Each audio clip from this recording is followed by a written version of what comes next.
안녕 안녕 나는 지훈이야. 둘셋 하세요. Emang aku salah apa ya, Kak? Kamu nanya. 씨발 새끼야 줬단 데는 돈만 그러거든 씹다 그러거든 씨발 새끼야 누워가지고 Nah, dapat duit aku. 헬리콥터 헬리콥터 Apaan tuh? Apaan tuh? Apaan tuh? Apaan tuh? Apaan tuh? Apaan tuh? Apaan tuh? Bombastic side eye, criminal offensive side eye.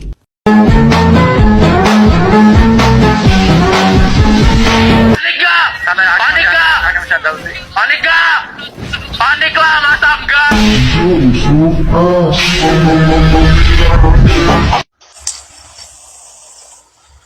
Wait a minute. Who are you?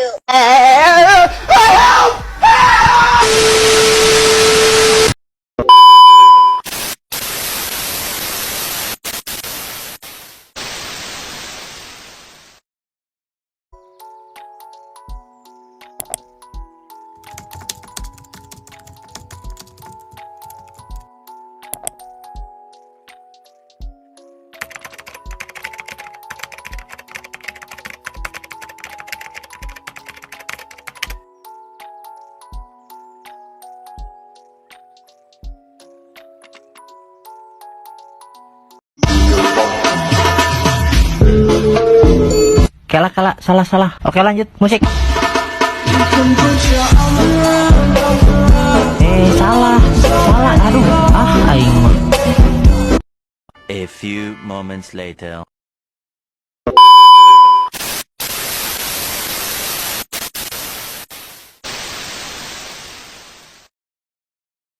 A few moments later.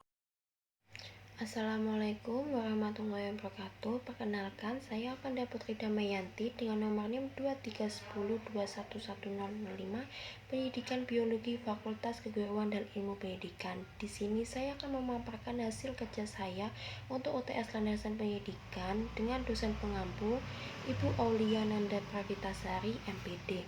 Pertanyaan yang pertama, mengapa manusia perlu dididik? Menurut saya, pada dasarnya manusia dilahirkan dalam keadaan tidak berdaya. Yang dimaksud dengan tidak berdaya ini yaitu belum menjadi manusia yang ideal, seperti bayi baru lahir tidak dengan sendirinya dapat berbicara. Namun, dengan dididik orang tua, bayi tersebut ia mampu berbicara. Oleh karena itu, manusia tidak bisa lepas dengan pendidikan. Berkaitan dengan hal pertama yaitu manusia dilahirkan dalam keadaan tidak berdaya, namun manusia memiliki potensi yang sangat besar untuk berkembang. Potensi yang dimiliki manusia inilah yang dapat dikembangkan melalui proses pendidikan. Oleh karenanya, manusia dapat dididik oleh orang tua atau orang lain di sekitarnya. Beda halnya dengan hewan yang hanya mengandalkan instingnya saja. Dasar yang kedua adalah dasar psikososio-antropologis. Pada dasar psikososio-antropologis dinyatakan bahwa manusia itu beragam, baik dari sisi fisik, psikis, kecerdasan, potensi, dan lain sebagainya. Keberagaman manusia inilah yang nantinya membedakan antara manusia satu dengan manusia yang lainnya, sekaligus menjawab pertanyaan mengapa manusia dapat dididik atau mendidik, karena jika manusia tidak beragam, tidak perlu dan tidak akan dapat dididik atau mendidik. Pertanyaan yang kedua, menurut Anda seperti apa pendidikan yang memanusiakan manusia?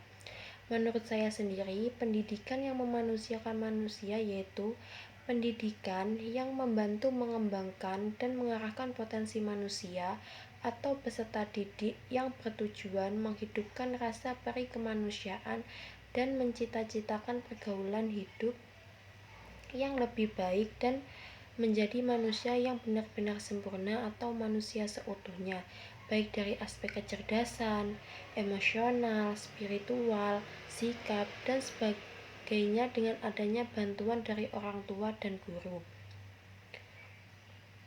Pertanyaan yang ketiga, bagaimana aplikasi landasan filsafat dalam jalannya pendidikan Indonesia? Filsafat pendidikan dapat hadir mempersiapkan falsafi sesuai dengan pandangan hidup bangsa, terkait sebagai landasan konseptual bagi pelaksanaan sistem pendidikan yang akan dilakukan di Indonesia. Di Indonesia sendiri, filsafat pendidikan didasarkan pada ideologi negara dan konstitusi negara. Oleh karena itu, filsafat pendidikan di Indonesia disebut dengan filsafat pendidikan Pancasila, yang artinya segala kebijakan pendidikan harus mencerminkan nilai-nilai Pancasila. Hasil akhir dari pendidikan pun harus mampu mencerminkan perilaku yang senantiasa dijiwai oleh nilai-nilai Pancasila. Pertanyaan yang keempat, paparkan unsur apa saja yang berperan dalam kemajuan pendidikan di Indonesia. Unsur yang berperan dalam kemajuan pendidikan di Indonesia yaitu kualitas guru. Dalam hal ini, bukan berarti Indonesia tidak memiliki guru yang berkualitas, cerdas, dan inovatif. Hanya saja, penyebaran guru Indonesia yang berkualitas mungkin belum merata penyebarannya. Kurikulum pembelajaran menjadi salah satu faktor penting yang berpengaruh dalam kualitas pendidikan atau pembelajaran, karena kurikulum ini dijadikan sebagai acuan untuk mengajar.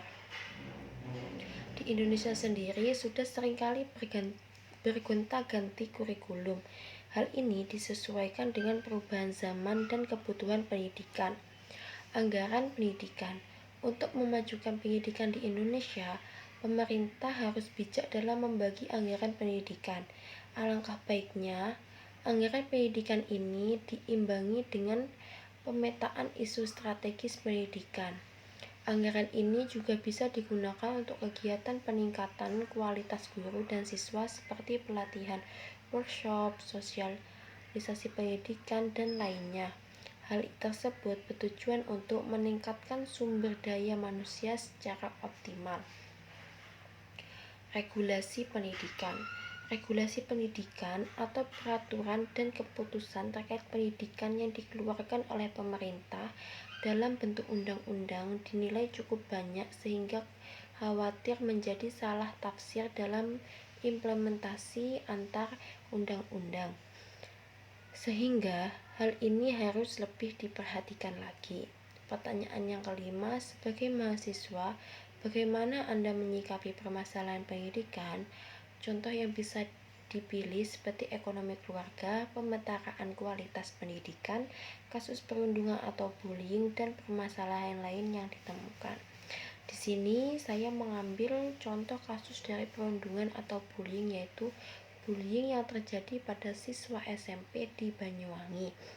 Peristiwa bully ini terjadi kepada siswa kelas 7 berinisial G yang berumur 13 tahun yang mengalami kekerasan secara fisik oleh temannya yang berinisial D.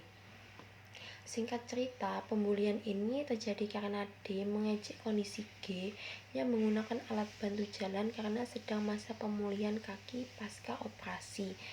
D membuli dengan mengambil alat bantu jalan dan menabrak kaki G tersebut. Akibatnya, kaki G mengalami patah kembali dan harus dibawa ke rumah sakit untuk menjalani operasi kembali. Cara saya menyikapi permasalahan ini yaitu memberi pendekatan kepada si pelaku bullying. Tidak hanya pihak sekolah atau bimbingan konseling, tetapi orang tua juga berperan dalam hal ini agar dia merasa dihargai, disayangi, dan diperhatikan. Sekian dari saya. Wassalamualaikum warahmatullahi wabarakatuh.